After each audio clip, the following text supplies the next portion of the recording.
Merhaba arkadaşlar. Yine Movie Storm Filmmaker'a devam ediyoruz.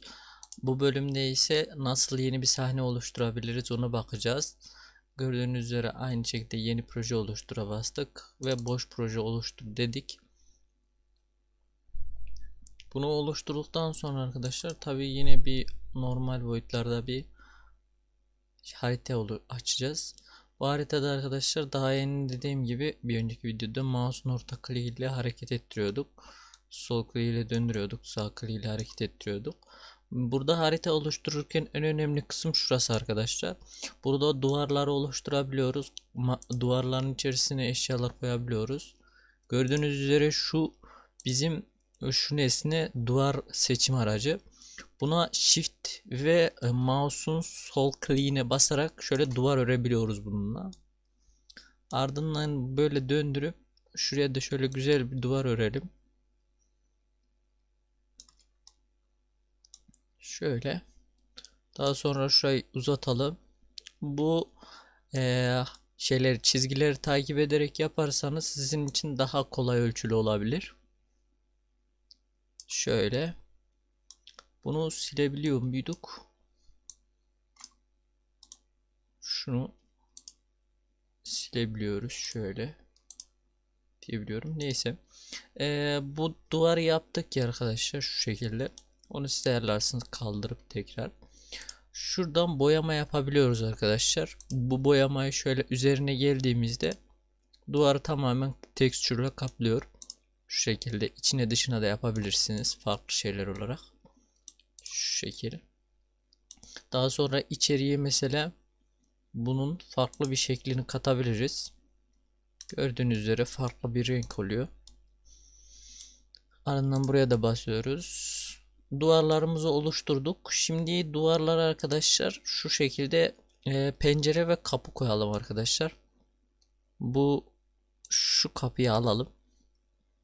Şuraya şöylemesine bir kapı koyalım. Üzerine geldiğinizde böyle buraya koyulsun diye uyarı veriyor. Bunu bana koyduğunuzda direkt o kapı çıkıyor yani. Ondan sonra burada pencereleri yerleştirebiliyoruz şöyle. İstediğiniz gibi koyabilirsiniz buralara. Zaten direkt o açılıyor programın kendisinde olduğu için. Şöyle buraya bastık mıydı? Daha sonra şuraya da birer pencere koyduk mu? Şöyle. Tamam, bir de sağa koyalım. Bir de şuraya. İsterseniz diğer pencereleri koyabilirsiniz siz. Tamamen sizin hayal gücünüze kalmış yani. Şimdi arkadaşlar evin dizaynını şu şekilde buradaki nesnelerden yapabilirsiniz. Gördüğünüz üzere daha fazla var. Bunlar ilk 7 gün ücretsiz olarak full sürüm olarak kullanılabiliyor. Kalan günlerde ise böyle kısıtlamayla kullanılabiliyor. Bu duvar, bu eşya, bu da boyama demiştik arkadaşlar. Şimdi sıra şeye geliyor arkadaşlar. Zemini ve tavanı boyamaya geliyor. Burada bu zemin boyama. Şöyle bir deneyelim. Gördüğünüz üzere bu zemin boyamayı shift'e basarak aynı şekilde şuradan sürüklüyoruz. Yana çektiğimizde tamamen kaplıyor aşağı haritayı. Şu şekilde. Yukarıya geldiğimizde arkadaşlar bunlar isterseniz farklı bir şekilde de yapabilirsiniz. Mesela dışarıya çim boyayalım. Şöyle. Bir dakika. Niye olmuyor? Seçili değil mi? Evet. Heh. Şimdi seçtik. Daha sonra yan tarafı mesela çim yapalım. Şöyle. Güzel bir bahçemiz olsun. Şöyle yan tarafa, diğer tarafa da şöyle güzel bir bahçe. Şöyle. Bunu da aynı şekilde mouse'un sağ kliği ve shift'e uzun basarak oluşturuyoruz. Ardından şuraya girişe güzel bir yol yapalım şöyle. Daha sonra buradaki şunu kullanarak şöylemesine yatay bir çizgi yapalım. Şöyle. Evet, güzel oldu. Şimdi arkadaşlar buranın üst tavanını halledeceğiz. Tavanını için şunu kullanıyoruz. Gördüğünüz üzere otomatik zaten kendini gösteriyor, belli ediyor. Şöyle kaydıralım. Zeminde daha yeniki zeminde, bu da tavan yani. Şöyle kaydırıyoruz arkadaşlar. Gördüğünüz üzere tavanı kapladık. İstersek bunu başka bir renkte yapabiliriz. Şöyle mesela farklı bir renkler olsun mesela ortası. Hatta bunu biraz şöyle kaydırsak daha mı güzel olur? Evet, daha güzel olabilir. Böyle oldu. Şimdi arkadaşlar haritamızı bu şekilde yaptık. İçerisine birkaç eşya koyalım. Yani çevre ekipmanı gibi bir şey koyalım. Mesela kapının önüne şuradan bir tane şey koyalım. Neydi? Bank koyalım. Bu bankı çevirelim şu şekilde. Gördüğünüz üzere buradan şey edebiliyoruz da yani. Bunu duplicate ile çoğaltabiliriz. Ondan sonra yönünü değiştirebiliriz. Boyutunu artırıp azaltabiliriz. Tamamen bize kalmış yani. Şöyle. Bunu biraz indirelim. Şu şekilde kaydırdık mı? Evet. Bunu şu şeye basıp butona basıp kopyalayabiliyoruz. Yanındakiyle de silebiliyoruz tabi. Şuraya koyalım bunu da. Tamamdır. Bir tane de şey lazım bize arkadaşlar. Gördüğünüz üzere. Neydi onun adı? Eşyalardan. Şu çimlerden lazım olabilir. Neden? Şuraya koyarız mesela. Bunu şu şekilde uzatabiliriz veya şöyle yapabiliriz. Ama bu bizim işimizi görür yani. Bunu kopyalayalım ve buraya da aynısını koyalım. Daha sonra yanlara arkadaşlar bir tane şey yapalım. Neydi onun adı? Ağaç koyalım. Şu şekilde. Evet. Bakıyorum. Bunu niye koyamıyorum? Şuraya koyabilir miyim? Buraya koyamam. Şuraya koyalım. Evet, buraya koyalım.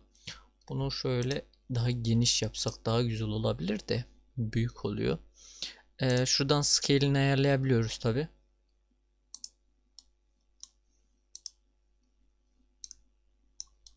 Nasıl yapıyorduk onu? Neyse, daha işte şuradan arkadaşlar scale'i, boyutu yani. Tamamdır, boyutunu ayarladık. Bunu kopyalıyoruz. Aynı şekilde şuraya, gördüğünüz üzere buraya. Bunu da hafif biraz daha küçültelim. Ve bir tane daha kopyalayalım bundan. Bunu da şuraya alalım. Ama bunu farklı yapalım. Şu şekil. Daha sonra aynı şeyi bir tane daha kopyalayalım. Ve buraya alalım. Ve bunu da mümkünse birazcık daha küçültelim. Şundan yapalım. Ama o da güzel olmadı. Evet, şöyle yaptık. En sonunda arkadaşlar şu arkaya daha yeni ki gördüğünüz üzere şu şeyi değiştirebiliyorduk. Neydi o? Zemin kısmını. Bununla şurayı da halledelim. Şöyle. Şuraya. Çok güzel oldu. Evet arkadaşlar, daha yeni kalan kısımları hallediyoruz. Evin içerisine de şuradan tabi eşyaları yerleştirebiliyoruz. Şöyle bir tane yer koyalım. Nereye koyalım bunu? Bunu şuraya koyalım mümkünse.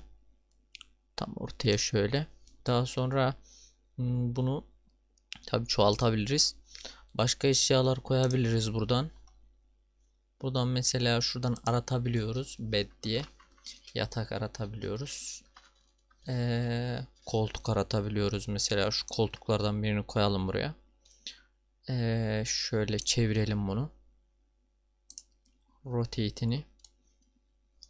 Ve boyutunu da arttıracağız onun tabi. Bunu da biraz indirelim. Şöyle. Çevirdik. Scale'ini arttıracağız, boyutunu yani.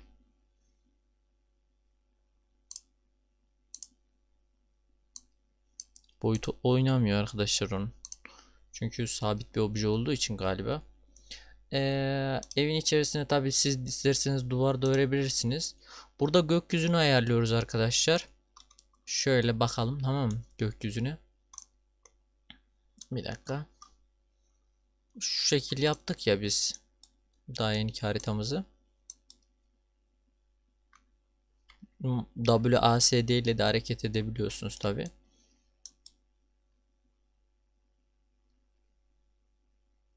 Şunlarla arkadaşlar gökyüzünü değiştirebiliyoruz. Gördüğünüz üzere bize bir ikindin vakti güzel olabilir. Şu şekilde. Daha sonra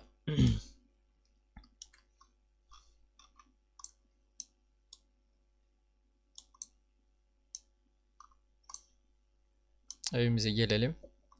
Burayı büyütebiliriz tabi daha yeni ki o harita şeyleriyle. Ne kaldı arkadaşlar? Evin içerisine bir duvar örelim ve duvarı bölebiliriz, zaten onu söyledik.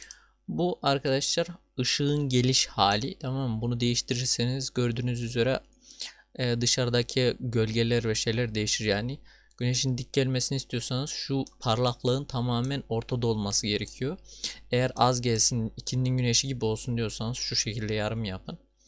Daha sonra bu ışığın şöyle gece yaparsınız. Daha sonra şöyle yaparsınız. Neyse. Bu ışığın şiddetini ayarlıyorsunuz şuradan. Daha sonra bu ışığın gündüz mü gece mi veya rengini ayarlayabiliyorsunuz buradan. Sonra buradan da bu ışığın şeyini, tonunu ayarlayabiliyorsunuz sanırım. Bu şekilde ışık, şu gökyüzü, ışık ve şu etraftaki dağlar arkadaşlar. Bunlara eşyalar demiştik. Bu boyama işi demiştik. Bu şey neydi onun adı? Böyle de çok parlak olmuş ya. Neyse. Bu da arkadaşlar export ve import, yani dışarıdan herhangi bir aseti dahil edebiliyorsunuz veya buradaki bir aseti dışarıya aktarabiliyorsunuz. Bu herhangi bir nesne seçildiğinde taşıyabiliyorsunuz bunu. Şuradan bir ışığını ayarlayalım. Tekrar. Işığın şiddetini azaltalım. Ve mümkünse bunu biraz ikindi vakti olsun. Bu çok şey oldu. Yani. Şu şekil olsun ya. Neyse. Bunu beyaz yapsak. Çok şey olmadı mı böyle arkadaşlar ya? Hı? Çok ağır oldu. Bunu şey yapabilirsiniz, yani size kalmış bu. Kaydedebiliyorsunuz da işte. Daha sonra mesela buraya eşyalardan araba falan ekleyebiliyorsunuz. Televizyon ekleyebiliyorsunuz. Bilgisayar ekleyebiliyorsunuz. Mesela şu masayı biz içeriye ekleyelim. Şuraya. Daha sonra masanın üzerine şey koyabiliriz. Televizyon falan koyabiliriz. Buradan. Laptop koyalım bir tane. Şuradaki laptopu koyalım. Sonra bunu bu yönünü ayarlayabiliriz falan. Şöyle.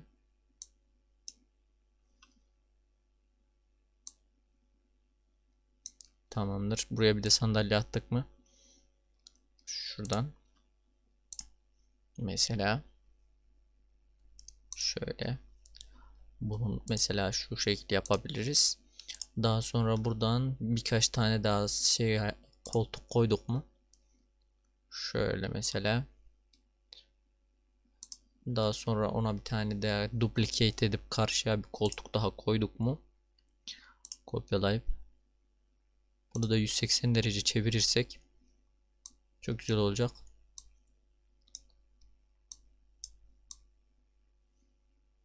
Evet, şimdi ne kaldı arkadaşlar?